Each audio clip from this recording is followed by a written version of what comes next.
नमस्कार।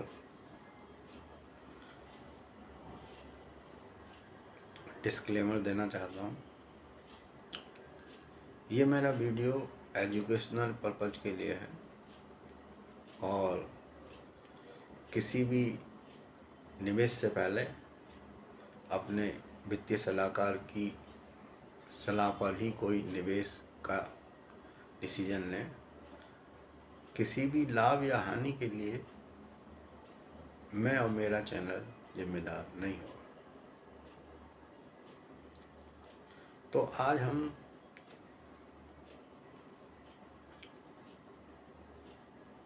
Investment knowledge पर चर्चा का पार्ट 2 बना रहे हैं। तो हमने कहा पिछले एपिसोड में हमने जब कि आखिर एक रिटेल इन्वेस्टर कैसे अपने निवेश को सुरक्षित रखे और अपने निवेश को बढ़ाए, इस पर हमारी चर्चा चल रही है। आज बाजार में थोड़ी उथल हुई और बाजार 200 DMA से नीचे बंद हुआ।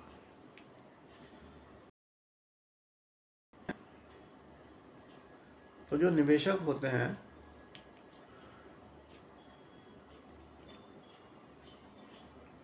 वो लोग इस उथल पुथल में घबराहट हो जाती है। जो निवेश किया हुआ है उस पर उन्हें लगता है कि कहीं नेगेटिव रिटर्न ना हो जाए। लेकिन जो सफल निवेशक होते हैं, जिनको निवेश की नॉलेज होती है, जिनको इन्वेस्टमेंट के बेसिक प्रिंसिपल्स, फंडामेंटल्स जिनको समझ होती है, उनके लिए तो ये एक पड़ाव होता है उनके इन्वेस्टमेंट जर्नी का। ऐसे अप्स एंड डाउन्स आते रहते हैं।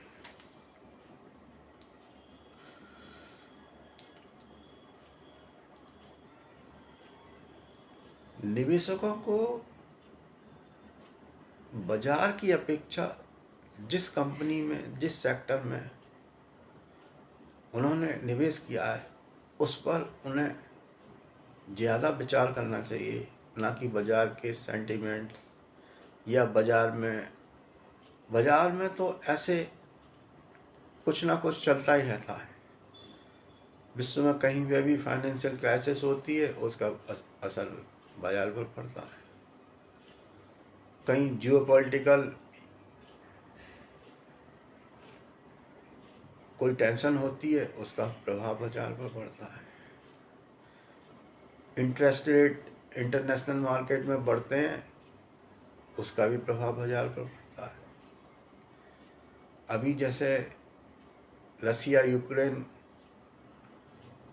टेंशन चल रही है, तो उसका प्रभाव भी बाजार पर पड़ रहा है।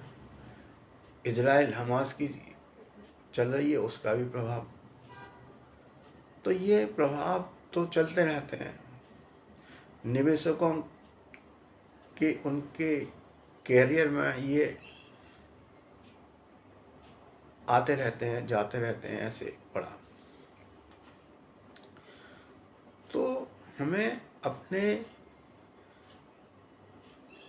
निवेश की नॉलेज को कैसे हम अपनी बढ़ाएं और हम एक सफल निवेशक बने और हम एक अच्छा रिटर्न अपने इन्वेस्टमेंट पे कमाएं, यही बाजार की समझ का प्रयास है।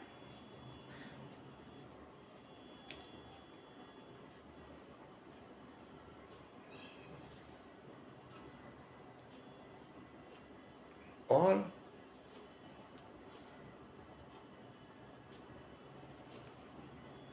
आपने देखा होगा कि जब हम कोई निवेश का डिसीजन लेते हैं तो हम किसी न्यूज़ चैनल पर या किसी यूट्यूब चैनल पर या फिर किसी,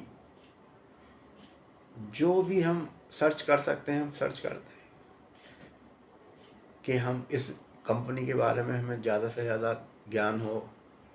और ज्ञान होने के उपरांत भी उनके अपने डिसीजन पर भरोसा नहीं होता है। उसका कारण है निवेश की बेसिक प्रिंसिपल्स हैं, हम उनको इग्नोर करके हम जो बाजार में टेलीविज़न पर या उस पर सोशल मीडिया में जो ज्ञान मिलता है उसी के आधार पर हम अपना निवेश का डिसीजन बनाते रहते हैं, बदलते रहते हैं और हमको रिटर्न नहीं मिल पाता है। कभी कोई शेयर खरीदा हमने तो थोड़े दिनों तक अगर बाजार में वैल्यूएशन फेस में है, हमें ये मालूम ही नहीं है कि हम जिस शेयर को खरीदे बैठे हुए हैं उस कंपनी में क्या चल रहा है। तो हमें इसका ज्ञान धीरे धीरे हमारी समझ विकसित होती है। बाजार की समझ जब एक बार विकसित हो जाती है तो हम एक न्यूज़ देखते हैं और समझ लेते हैं कि आखिर हमारी कंपनी में क्यों। आज आपने देखा होगा कि इन्वेस्टमेंट जो है वो एक व्यापार बन गया है। पहले इन्वेस्टमेंट जो होता था वो इन्वेस्टमेंट होता था लॉन्ग टर्म के लिए। आज भी बहुत से निवेशक हैं जो लॉन्ग टर्म के लिए निवेश करते हैं और उनको उनके इन्वेस्टमेंट पर अच्छा रिटर्न भी मिलता है। तो इन्वेस्टमेंट पर हम कैसे अपना अच्छा रिटर्न बनाएं, इसके लिए हमें लगातार अपने आप को अपडेट करना पड़ता है। लगातार अगर हम अपने आप को समय के अनुसार अपडेट करते रहेंगे तो हमारे निवेश भी सुरक्षित रहेगा और हमारा निवेश निरंतर बढ़ता रहेगा और हमारा रिटर्न अच्छा मिलता रहेगा। तो हमें वर्तमान समय में बाजार में क्या थीम चल रही है, हमें इसका ज्ञान होना आवश्यक है। क्योंकि विदेशी संस्थागत निवेशक हों या घरेलू संस्थागत निवेशक हो या HNI हो, ये लोग ग्रोथ वाले सेक्टर में ही निवेश करते हैं, जिनमें फ्यूचर में ग्रोथ की संभावना ज़्यादा होती है। उन्हीं सेक्टरों में ये निवेश करते हैं। अभी पिछले साल से अब तक और आने वाले समय में भी रेलवे थीम चली। रेलवे के सेक्टर के सारे शेयर मल्टीफोल्ड रिटर्न दिया। डिफेंस के शेयर उन्होंने भी किया। तो हमें ये समझना पड़ेगा कि हमारा निवेश उन सेक्टरों में हो, उन कंपनियों में हो जो आने वाले समय में हमको एक अच्छा रिटर्न दे पाए। क्योंकि ये एक ग्लोबलाइजेशन का दौर चल रहा है। सब विदेशी संस्थागत निवेशक किसी कंपनी या किसी देश से जब तक बुलिश रहते हैं, जब तक रिटर्न उनको मिलता रहता है। जब भी कभी कोई एक रिटेल निवेशक की तरह से वो नहीं सोचते। क्यों? क्योंकि वो दूसरों का पैसा मैनेज करते हैं। उनका मूल उद्देश्य होता है कि उनके निवेश पर उनको एक अच्छा रिटर्न उनके क्लाइंट को मिले। तो जहाँ भी उन्हें विश्व में कहीं भी अपॉर्चुनिटी मिलती है, वहाँ पर वह अपना निवेश बढ़ाते रहते हैं।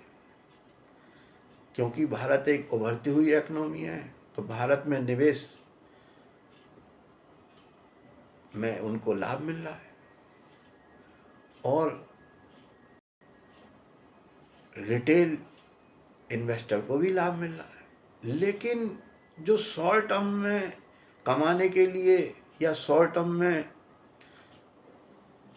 अपने इन्वेस्टमेंट में अच्छा रिटर्न के लिए वो जल्दी जल्दी ट्रेड करते रहते हैं, तो उससे क्या होता है कि बाजार की समझ उनकी विकसित नहीं हो पाती है। वो बाजार को के ups and downs, bull phase, bear phase, consolidation, इसका ज्ञान उनको नहीं होता है। क्यों?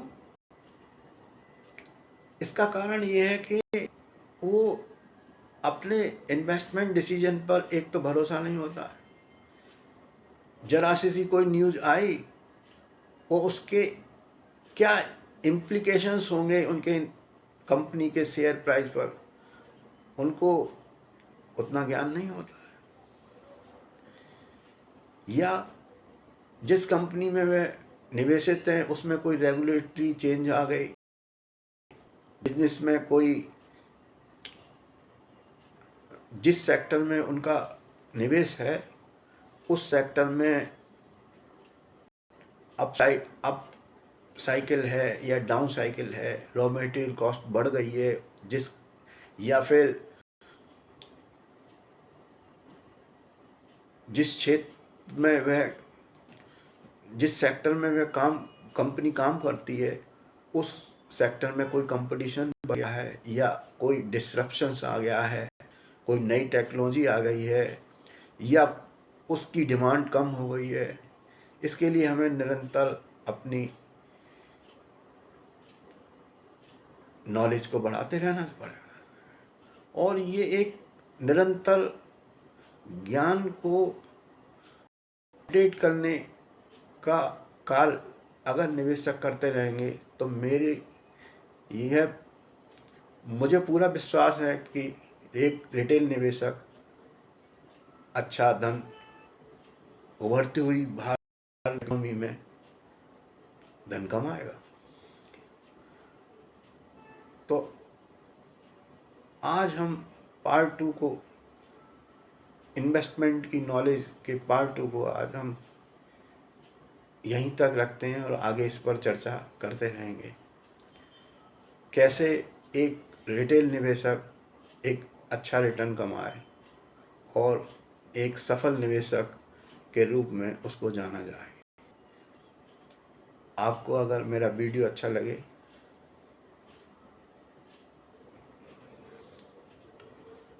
और आपने हमारा वीडियो देखा, इसके लिए आपका धन्यवाद। अब हम कल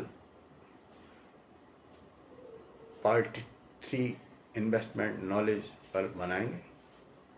आज का वीडियो हम यहीं समाप्त करते हैं। धन्यवाद।